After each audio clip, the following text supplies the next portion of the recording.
जश्न आमद रसूल अल्लाह अल्लाह बोलो अल्लाह अल्लाह बोलो अल्लाह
जब आका इस्लाम मदीना तशरीफ लाए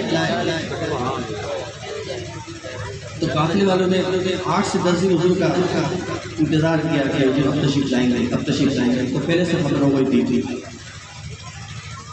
रोज़ाना आते तो हुजूर का इंतज़ार करते थे। और जब हुजूर तशरीफ लाए तो नजात की बच्चियों ने हुजूर का इस्तेमाल किया। अल्हम्दुलिल्लाह उस जगह की ज़ियारत की और बड़ा लुत्फ़ आया उस जगह की ज़ियारत करके। तसव्वुर इल्म होना, पता हो उस वाक़े के बारे में तो और मज़ा आता है ज़ियारत करके कि ये वही जगह है जो हुजूर यहाँ से तशरीफ लाए होंगे, साहबे कराम यहाँ मौजूद होंगे और हुजूर का इस्तेमाल कर रहे होंगे। बच्चियाँ जग बजाकर क्या कह रही थी,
मदीने की मिट्टी में शिफाई शिफाई शिफाई वो खास मकाम जहाँ आका अलैहिस्सलाम ने सहाबा से फरमाया था, है सहाबा अपने मुंह पर कपड़ा नहीं लगाया, धूल उड़ रही थी आपने अपने मुंह पर कपड़ा लगाया। तो हुजूर ने फरमाया इस मिट्टी में शिफा है। तो सहाबा मिट्टी में लौट अपने जिस्म पर लगाए, मुंह पर लगाए। अल्हम्दुलिल्लाह जाके ज़ियारत भी की है और अल्हम्दुलिल्लाह मुंह पर वो मिट्टी मलना भी नसीब हुआ। जिसने रुख पर